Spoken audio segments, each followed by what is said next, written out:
Et salut tout le monde, ici Myrmecoant, on se retrouve aujourd'hui pour un petit suivi. Alors cette fois ça va être un suivi sur les Nicobarensis. Alors ça va faire un petit moment que je n'ai pas fait de suivi sur la petite fondation. Donc comme vous pouvez le voir, il y a eu quand même pas mal de changements. Donc notamment un changement de nid. Alors oui, je sais, le nid est 1000 fois trop grand par rapport à la fondation, mais bon, c'est une espèce qui se développe quand même assez rapidement, donc je me fais pas trop de soucis là-dessus. Et en fait c'est mieux, j'ai préféré les mettre dans ce nid là car c'est du béton cellulaire et elles sont beaucoup mieux que dans un nid en plexiglas comme elles étaient. J'ai également mis une aire de chasse, donc assez conséquente pour le début, je l'avoue, mais au moins cela me permet de mieux nettoyer, de pas trop salir le nid. Alors, comme vous avez pu le voir dans les précédentes vidéos, l'ancienne aire de chasse, elle était même moisie, elle commençait carrément à moisir à cause des saletés, etc. qu'il y avait à l'intérieur. Puis j'avais du mal à la nettoyer parce que c'est pas une aire de chasse qui s'ouvre complètement, etc., etc. Donc cela me permettra de mieux gérer. Alors oui, il y a quand même, à cause de la chaleur, l'huile a complètement coulé de partout. Alors ça c'est vraiment pénible. Pourtant j'en ai pas mis des masses. J'en ai pas mis des masses, mais ça a suffi pour que cela coule. Donc je les ai nourris hier, hein, simplement, donc avec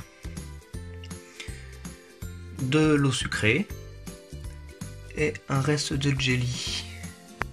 Alors la petite fondation, bah, elle a quand même bien évolué. Maintenant j'ai à peu près, allez, on va dire une cinquantaine d'ouvrières. Puis ça va pas en s'arrêtant, hein, comme on peut le voir.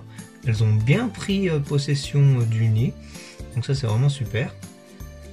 Et au moins déjà un autre avantage de ce nid, autre que ce soit en béton cellulaire, autre que et non du plexiglas, c'est que l'humidification est beaucoup plus simple à gérer.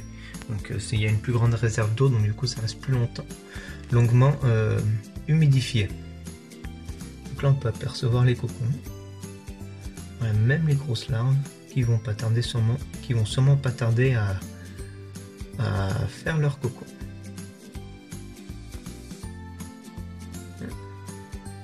Voilà, juste en dessous. Alors c'est moi qui l'ai fait, ce nid, hein, je l'ai fabriqué moi-même. Donc c'est un nid vertical. J'ai essayé de faire en sorte qu'il y ait des sortes de salles, mais je crois que bon, j'ai un peu loupé mon coup. Comme ici vous pouvez le constater, il n'y a pas vraiment, j'ai voulu essayer de faire ça, ceci à chaque étage, mais malheureusement pendant le creusage du nid j'ai complètement loupé mon coup. Donc bon, il y aura juste cet étage où ce sera possible, et puis voilà. Donc voilà quelques gros plans, là on peut voir un major. Voilà, un couvain qui est toujours aussi grand, hein. Donc ce que j'ai remarqué, c'est que la gine elle aime bien avoir la tête à l'envers. Parce que depuis qu'elle est dans ce nid là, bah, elle a tout le temps la tête à l'envers. Donc oui, hein, les Nicobarensis sont toujours un couvain exceptionnel par rapport au nombre de la fondation et tout. Donc c'est vraiment incroyable. Et c'est un développement vraiment rapide, comme je l'expliquais, dans une fiche d'élevage.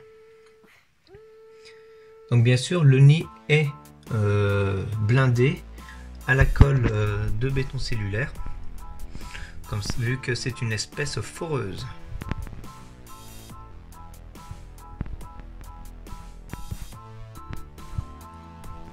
Donc voilà, je vous ai fait cette petite vidéo pour vous présenter un peu les nouveautés.